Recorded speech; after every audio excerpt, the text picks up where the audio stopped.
Hello my friend! Welcome to another adventure. Today I'm in this magical hot spring on the river. There's actually a 70-foot cliff next to me as well. There's a sign that says, jump at your own risk. I thought about being risky, but I don't feel like falling like a pancake and knocking myself out. So we're just going to enjoy the view and then we're going to jump on the mountain and do some snowboarding before spring is here. The days are getting warmer and longer. The snow is quickly melting and spring and summer are right upon us. I decided to make a trip east to Colorado for a riverside hot spring and some snowboarding with friends. And by friends I mean these big horned sheep. I'm only joking. I did meet up with friends, but on the way to the hot springs, these guys surprised me. I wanted to get closer, but decided it was best to keep my distance. The trail down to the hot spring was steep, but led right down to the river in a canyon.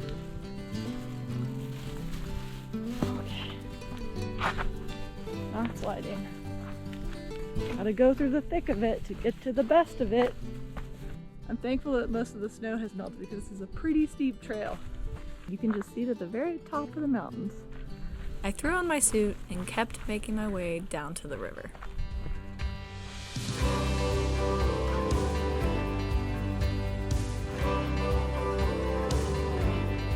There aren't that many primitive hot springs in this area of Colorado.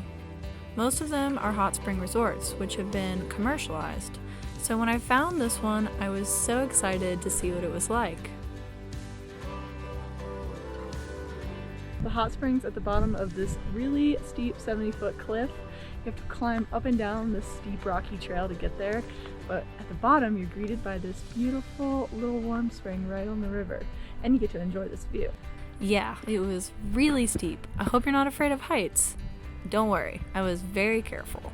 But if you look closely, you can see the hot spring peeking out.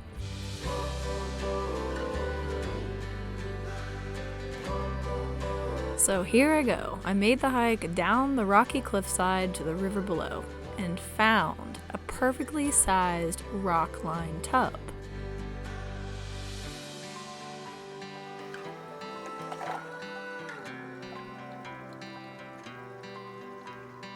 Check out this view. It's hard to beat, really. It's definitely a popular spot here, but I was lucky enough to get it alone. This isn't actually a hot spring, I wouldn't say. I'd say it's probably like 90 degrees.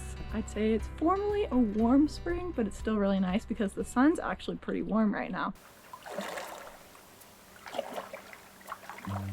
This spring is located right on the Colorado River.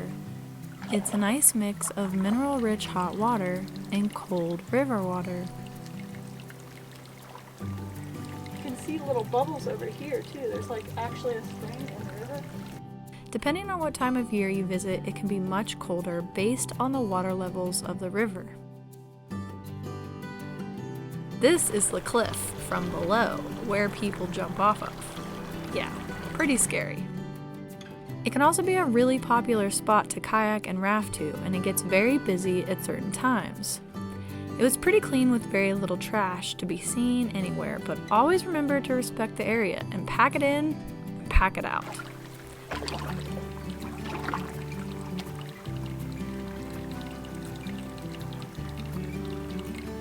No noise. Beautiful riverside hot spring at sunset. I even got a train passing by. What a treat.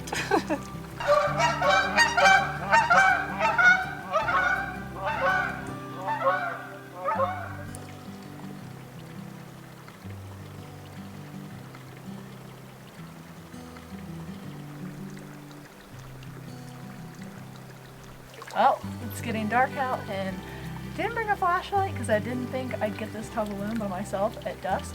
So I think I'm gonna jump out and try to find some food. Not get eaten by the bears, cougars, lions, and wild animals of Colorado.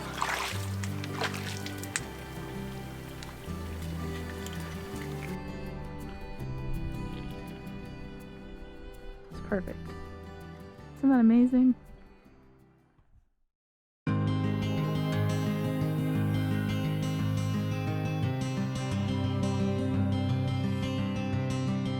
Remember, I am in the mountains, and believe it or not, I was able to catch a small end of the season storm. I made it to the top of Winter Park! Isn't it amazing? Snow conditions are not optimal, but you're outside, so it's a beautiful day and a great day to be alive. I made it to 3 different mountains in the span of a few days, 2 in Colorado and then 1 farther west before it was all said and done.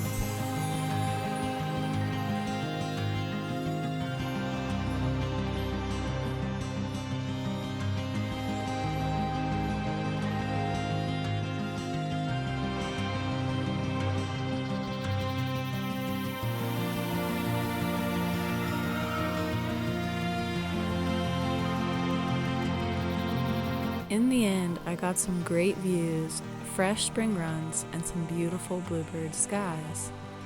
Nothing beats the wind and free feeling flying down a mountain of powder.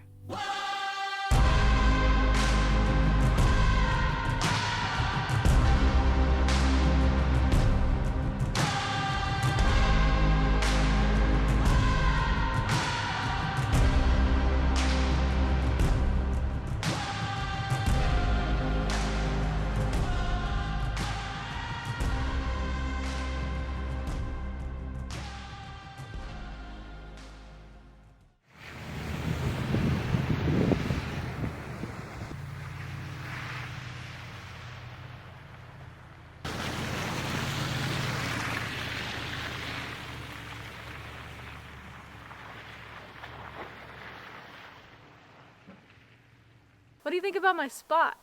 Could you stay here for a couple days? The setting sun, the birds chirping, the snow melting, nice little snow-peaked mountain in the background. Just peace and quiet, nature. My idea of perfection.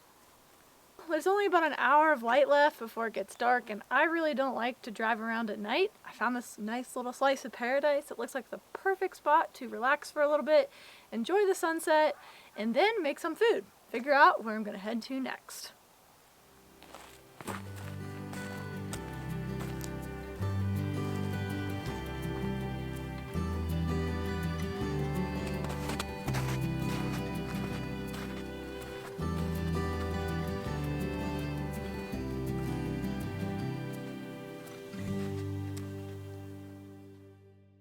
Well, that was a beautiful sunset, but it's getting late and it's time to make some food and just start winding down for the evening. I'm just excited for winter to be ending and summer to be coming right around the corner. I'm ready for these longer, warmer days, and snowboarding is awesome. It's so much fun. It's a great source of exercise, but I'm ready for some outdoor adventures that don't include snow. Like gold prospecting, hiking. I haven't done any gold prospecting for a quick minute, so I'm excited to explore some streams and find a nice big nugget. I'm still waiting for that mother lode. I haven't given up yet. Are you excited for spring and summer? Maybe it's time for some off-roading, which brings up off-roading. I haven't done a whole lot of it in a little while because, well, it's been winter, and I don't know about you, but if you've never been stuck in the snow, it's not something you ever want to do again. It's one thing to be stuck off-roading, but to be stuck in feet of snow where no one will come out and help you is just a whole different level of scary. And ever since that time I got stuck in feet of snow and had to dig myself out all night, I've just been a little bit more hesitant of sending it into the middle of oblivion with snow everywhere and just hoping for the best. Makes for interesting content, but it is certainly stressful on my end.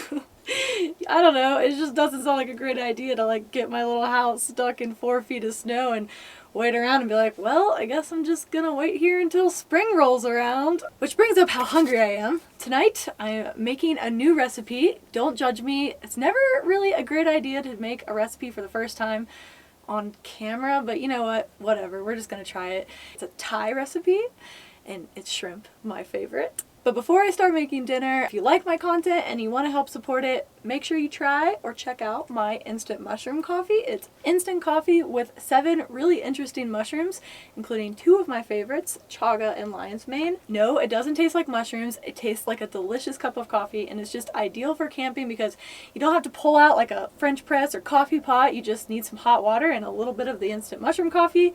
Throw it in your cup and you're good to go. You can jump out the door and go on your adventure.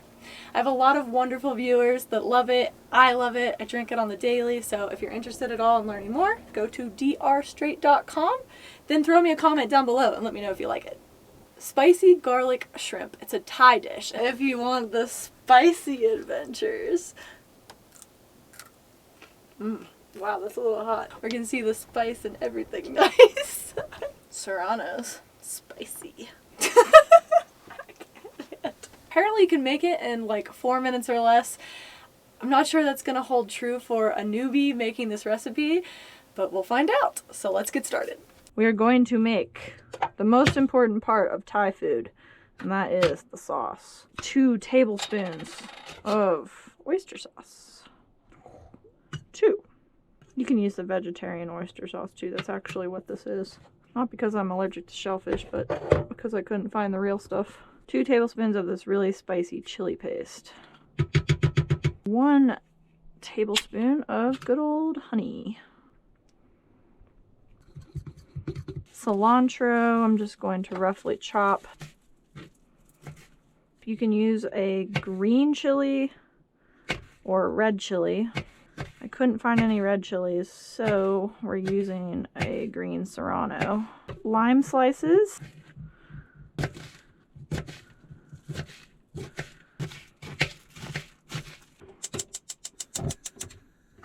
Okay, I'll get some of this butter. So they do call this spicy garlic shrimp for a reason. Wow, some of my spoons need washing.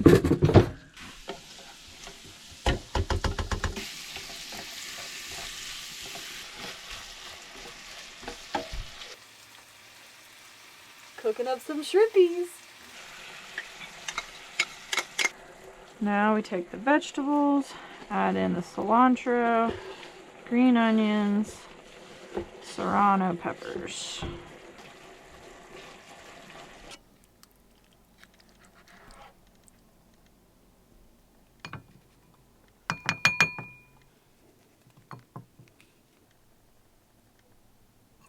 Yummy! Hey, it smells really good. Let's give it a shot. It's delicious. I think I could even add a little bit more of the chili paste. Well, I'm going to enjoy the rest of my food, get some rest for tonight, and then head out for another adventure tomorrow. Thanks for watching. Make sure you subscribe, and I'll try to post the full recipe of this delicious Thai shrimp garlic dish on my other straight superfood channel, so make sure you check it out.